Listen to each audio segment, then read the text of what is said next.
Minister, you're estimating direct forest firefighting costs of $409 million this year.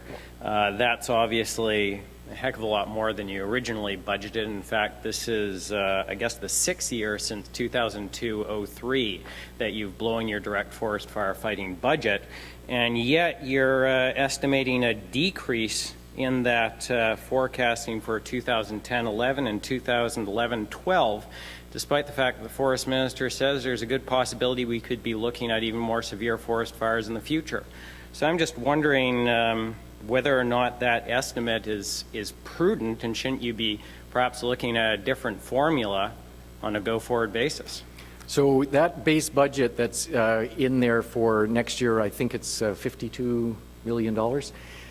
That actually is higher than, whether you say 6 of the last 8, it's actually, there's 2 of the last 10 years that the forest fire fighting cost was less than that. The principle that we follow is to build into the budget a base budget for forest fighting.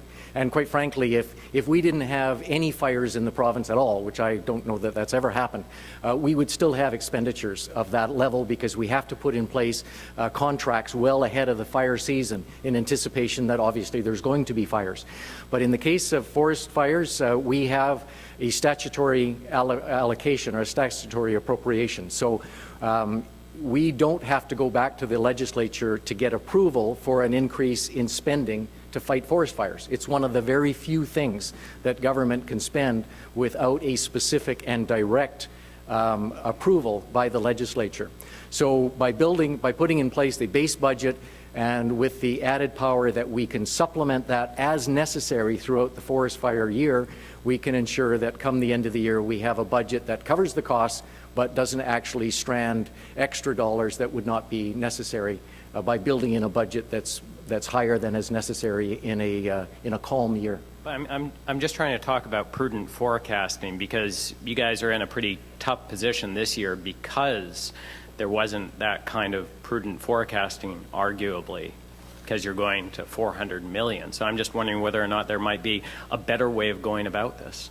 Well, if we were to have built at the start of this year a budget for forest fires of $400 million, and then we wound up with a season that it was $38 million in total cost, or that base budget cost of $52 million, then we would essentially have stranded in that vote a significant amount of money that could otherwise have been allocated to other purposes. But we do have the statutory appropriation that allows us to fund the fighting of forest fires as is needed on a day-by-day and a week-by-week basis.